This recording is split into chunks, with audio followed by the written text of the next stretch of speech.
Hi friends, എല്ലാവർക്കും നമ്മുടെ പുതിയ വീഡിയോയിലോട്ട് സ്വാഗതം. ഇന്നത്തെ നമ്മുടെ റെസിപ്പി ഒരു അടിപൊളി കറികളപ്പാണ് കേട്ടോ. അപ്പൊ ഇത് നമുക്ക് വെറൈറ്റി സ്പെഷ്യൽ ആയിട്ട് ഉണ്ടാക്കിയതാണ്. അപ്പൊ ഇന്നലെ ഇടാൻ പറ്റിയില്ല, അതുകൊണ്ടാണ് ഞാൻ ഇന്ന് ഇടുന്നത്. ഇന്നലെ കുറച്ച് തിരക്കൊക്കെ ഉണ്ടായിരുന്നു. അപ്പൊ ഇത് ഓരോ നാട്ടിലും ഓരോ പേരാണ് ഈ അപ്പത്തിന്. കറികളപ്പം, അതുപോലെ തെരളിയപ്പം, ഇലയപ്പം, കുമ്പിളിയപ്പം, വയനയിലപ്പം, അങ്ങനെ ഓരോ പേരാണ് കേട്ടോ ഓരോ നാട്ടിലും. അപ്പൊ എല്ലാവരും വീഡിയോ സ്കിപ്പ് ചെയ്യാതെ തന്നെ കാണണം. വീഡിയോ കണ്ടുകൊണ്ടിരിക്കുമ്പോൾ ഇഷ്ടമാവുകയാണെങ്കിൽ ഒന്ന് ലൈക്ക് ബട്ടൺ കൂടി ഒന്ന് ക്ലിക്ക് ചെയ്യണേ. പിന്നെ അതുപോലെ നിങ്ങൾ സബ്സ്ക്രൈബ് ചെയ്തിട്ടില്ലെങ്കിൽ ഒന്ന് സബ്സ്ക്രൈബും കൂടി ചെയ്തേക്കണം. അടുത്തുള്ള ബെല്ലേക്കും കൂടി ഒന്ന് എനേബിൾ ചെയ്യണം. അപ്പോൾ ഞാൻ ഇടുന്ന ഓരോ വീഡിയോസിന്റെ നോട്ടിഫിക്കേഷൻ നിങ്ങൾക്ക് പെട്ടെന്ന് കിട്ടുന്നതാണ്. അപ്പൊ നമുക്ക് പെട്ടെന്ന് തന്നെ വീഡിയോയിലോട്ട് കിടക്കാം. ഇത് ഉണ്ടാക്കാനായിട്ട് ഒരു ബുദ്ധിമുട്ടും ഇല്ല, വളരെ എളുപ്പമാണ്. നമുക്ക് വീഡിയോയിലോട്ട് കിടക്കാം. ഞാനിവിടെ 4 അച്ച് ശർക്കരയാണ് എടുത്തിട്ടുള്ളത്. അതിലേക്ക് 1 ഗ്ലാസ് വെള്ളം ഒഴിച്ചിട്ടാണ് ഞാൻ മെൽറ്റ് ചെയ്തെടുക്കുന്നത്. ഞാൻ വീണ്ടും ഒരു അര ഗ്ലാസ് കൂടി ഒഴിച്ചു കൊടുക്കുന്നുണ്ട്. അതങ്ങനെ ഉരുക്കിയെടുക്കുന്നുണ്ട്. പിന്നെ ഞാനിവിടെ 2 ഗ്ലാസ് പൊടിയാണ് എടുക്കുന്നത്. അരിപ്പൊടിയാണ്, സാധാ പത്തിരിയൊക്കെ ചൂടുന്ന അരിപ്പൊടി ഉണ്ടല്ലോ, അതാണ് കേട്ടോ ഞാൻ എടുത്തിട്ടുള്ളത്. നമുക്കിത് ഗോതമ്പ് പൊടി വെച്ചിട്ട് വേണമെങ്കിൽ ചെയ്യാം. അരിപ്പൊടിക്ക് പകരം ഗോതമ്പ് പൊടി വേണമെങ്കിലും എടുക്കാം കേട്ടോ. പിന്നെ ഞാനിവിടെ ഏലൊക്കെ റെഡിയാക്കിയിട്ടുണ്ട്. കറികല പൊട്ടിച്ചു കൊടുത്ത് കഴുകി വൃത്തിയാക്കി വെച്ചിട്ടുണ്ട്. അപ്പോൾ പിന്നെ നമുക്ക് തേങ്ങയാണ് വേണ്ടത്. തേങ്ങ ഞാൻ 1 തേങ്ങ ഫുള്ളായിട്ട് എടുത്തിട്ടുണ്ട്. പിന്നെ ശർക്കര പാനി ഉരുക്കി ഇവിടെ അരിച്ചെടുത്ത് വെച്ചിട്ടുള്ളതാണ്. പിന്നെ ഏലക്ക, ജീരകം, അതുപോലെ പഞ്ചസാര കൂട്ടി പൊടിച്ചതാണ്. ഏലക്കയുടെ പൊടി ഉണ്ടെങ്കിലും ജീരകത്തിന്റെ പൊടി ഉണ്ടെങ്കിലും അതെടുത്താൽ മതി. ഇത് നമുക്ക് ഉണ്ടാക്കാനായിട്ട് തുടങ്ങാം. ഈ ഒരു ഗ്ലാസ് കൊണ്ട് 2 ഗ്ലാസ് ശർക്കര പാനിയാണ് ഉള്ളത്. അത് മുഴുവനായിട്ട് എടുത്തിട്ടുണ്ട്.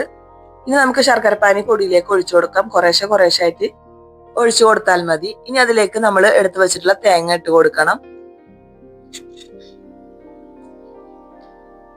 പിന്നെ നമുക്ക് ആ ജീരകം, ഏലക്ക പൊടി, അതുപോലെ പഞ്ചസാര ഒക്കെ കൂട്ടി പൊടിച്ചതുണ്ടല്ലോ, അതും കൂടി ഇട്ട് കൊടുക്കാം. അത് ഇട്ട് കൊടുത്തതിന് ശേഷം നമുക്ക് ആവശ്യത്തിന് ഉപ്പ് ഇട്ട് കൊടുക്കാം. ഞാനിവിടെ ഒരു 1/2 ടീസ്പൂൺ ഉപ്പാണ് ഇട്ട് കൊടുക്കുന്നത്. ഇത് മധുരമൊക്കെ ഒന്ന് ബാലൻസ് ചെയ്യാനാണ് നമ്മൾ ഉപ്പ് ഇട്ട് കൊടുക്കുന്നത്. എന്നിട്ട് നമുക്ക് പതുക്കെ ഒന്ന് കുഴച്ചെടുക്കണം. നമ്മള് ചപ്പാത്തി ഒക്കെ കുഴക്കുന്നതിന്റെ ഒരു പരുവത്തിൽ ഇത് കുഴച്ചെടുക്കാം. അതിനേക്കാളും കുറച്ചുകൂടി ലൂസായിട്ട് വേണം കുഴച്ചെടുക്കാനായിട്ട്. നന്നായിട്ട് തന്നെ അത് കുഴച്ചെടുക്കാം. അങ്ങനെ ഇവിടെ കുഴച്ചെടുത്ത് വന്നിട്ടുണ്ട്. ഈ ഒരു പരുവത്തിൽ വേണം കിട്ടാനായിട്ട്. ഈ ഒരു ചപ്പാത്തിനേക്കാളും ലൂസായിട്ട് വേണം. അപ്പൊ അതുകൊണ്ട് തന്നെ ഈ ഒരു പരുവം മതി. നമുക്ക് ഉണ്ടാക്കാനായിട്ട് തുടങ്ങാം. ഞാനിവിടെ കുറച്ച് വെള്ളം വെച്ച് കൊടുത്തിട്ടുണ്ട്. സ്റ്റീമറിൽ കുറച്ച് വെള്ളം വെച്ച് കൊടുത്തിട്ടുണ്ട്. അതിലേക്ക് ഞാൻ കുറച്ച് കറുകല കൂടി ഇട്ട് കൊടുക്കുന്നുണ്ട്. അപ്പൊ നമുക്കിത് തിളച്ചു വരുമ്പോൾ നല്ലൊരു ഫ്ലേവർ ഉണ്ടാവും കേട്ടോ. അപ്പൊ മുകളിലേക്ക് ഇതിന്റെ ആവിയാണോ നമുക്ക് കയറുന്നത്. അപ്പൊ ഇത് നല്ലൊരു സ്മെല്ലും കൂടി കിട്ടാൻ വേണ്ടിയിട്ടാണ് ഇങ്ങനെയും കൂടി ചെയ്യുന്നത്. ഓരോ ഇല ഇതുപോലെ കുമ്പിളിയാക്കി എടുക്കണം. നമുക്ക് കുമ്പിളിയാക്കിയിട്ട് സൈഡിൽ ഒരു ഈർക്കിളി കുത്തി വെക്കുന്നതാണ്.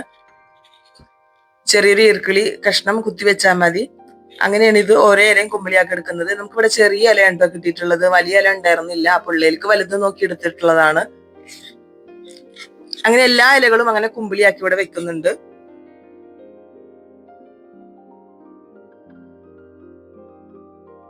അങ്ങനെ ഓരോന്നും അതങ്ങനെ കഴിഞ്ഞിട്ട് മാറ്റി വെച്ചിട്ടുണ്ട്. ഇനി അതിലേക്ക് ഓരോന്നിലേക്കും നമുക്ക് കുഴച്ച് വെച്ചിട്ടുള്ള മാവ് നിറച്ചു കൊടുക്കണം. അപ്പൊ ഞാനിവിടെ കുറേശ്ശെ ആയിട്ട് ഓരോ ഇലയിലും നിറച്ച് വെക്കുന്നുണ്ട്. നമുക്കിത് കുമ്പിളി തന്നെ ആക്കണം എന്നില്ല.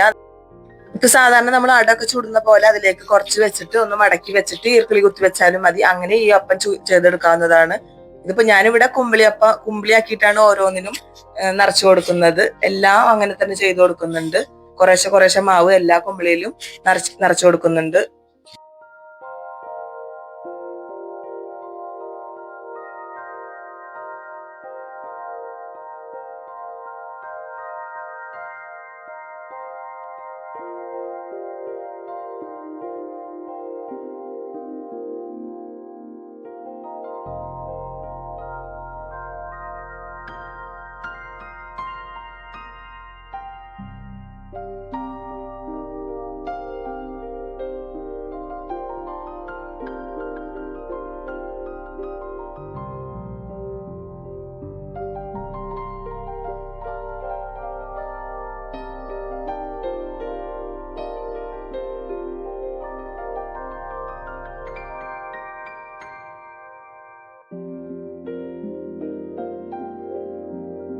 അപ്പൊ ആദ്യം നിറച്ച കുറച്ച് കുമ്പിളി അപ്പൊ നമുക്കതൊന്ന് ആവി കയറ്റി എടുക്കണം. ബാക്കിയുള്ളത് അവിടെ മൂടി വെക്കണം, അല്ലെങ്കിൽ ഡ്രൈ ആയി പോവും. അപ്പൊ ഇത്രയും ഞാൻ നിറച്ചെടുത്തിട്ടുണ്ട്. ഇനി നമുക്കതൊന്ന് ആവി കയറ്റി എടുക്കാം. അപ്പൊ ഞാനിവിടെ വെള്ളം തിളപ്പിക്കാനായിട്ട് വെച്ചിട്ടുണ്ടല്ലോ. അപ്പൊ അതിലേക്ക് ഓരോന്നായിട്ട് വെച്ചു കൊടുക്കണം.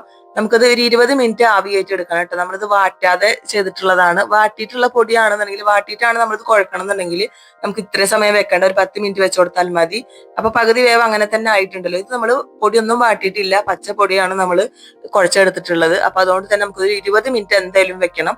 ആ 20 മിനിറ്റ് കൊണ്ട് വേണത് ആവിയായിട്ട് കിട്ടാൻ വേണ്ടിയിട്ട്. അപ്പൊ നമുക്കത് പെട്ടെന്ന് തന്നെ കിട്ടിയിട്ടുണ്ട് കേട്ടോ. 20 മിനിറ്റ് കഴിഞ്ഞപ്പോൾ ഞാൻ നോക്കിയിട്ടുണ്ടായിരുന്നു. അപ്പൊ ഇത് നന്നായിട്ട് തന്നെ വെന്തിട്ടുണ്ട്. അപ്പൊ അത് മാറ്റിയെടുത്തിട്ട് അടുത്തതും കൂടി നമുക്ക് ഇതുപോലെ ഒന്ന് വെച്ച് കൊടുക്കാം. ഞാൻ രണ്ടാമത്തെ സ്റ്റെപ്പും കൂടി ഇങ്ങനെ തന്നെ ചെയ്തു വെച്ച് കൊടുക്കുന്നുണ്ട്. എല്ലാം ചെറിയ ചെറിയ കുമ്പിളികളാണ് കേട്ടോ. എല്ലാം ചെറുതായതുകൊണ്ട് അങ്ങനെയാണ് കിട്ടിയിട്ടുള്ളത്. അപ്പൊ രണ്ടാമത്തത് ഞാനിവിടെ വെച്ചു കൊടുത്ത് ആവിയായിട്ട് എടുക്കാനായിട്ട് വെക്കുന്നുണ്ട്.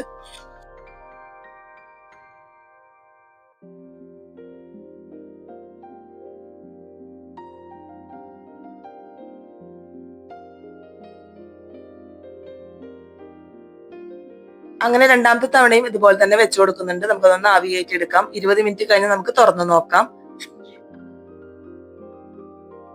20 മിനിറ്റ് കഴിഞ്ഞപ്പോ ഞാൻ അത് നോക്കിയിട്ടുണ്ട്. അപ്പൊ ആ അപ്പം ഇവിടെ റെഡിയായി കിട്ടിയിട്ടുണ്ട്. അപ്പൊ ഇത്രേ ഉള്ളൂ.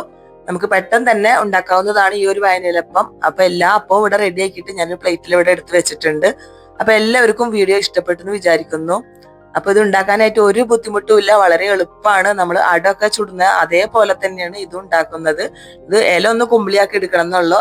അപ്പൊ വീഡിയോ ഇഷ്ടപ്പെട്ടാൽ ഒന്ന് ലൈക്ക് ചെയ്യാനും ഷെയർ ചെയ്യാനും ഫോളോ ചെയ്ത് സപ്പോർട്ട് ചെയ്യാൻ ആരും മറന്നു പോകല്ലേ. നിങ്ങളുടെ അഭിപ്രായങ്ങൾ കമന്റ് ബോക്സിൽ അറിയിക്കണം. നെക്സ്റ്റ് നല്ലൊരു വീഡിയോ ആയിട്ട് നമുക്ക് വീണ്ടും കാണാം. Thanks for watching.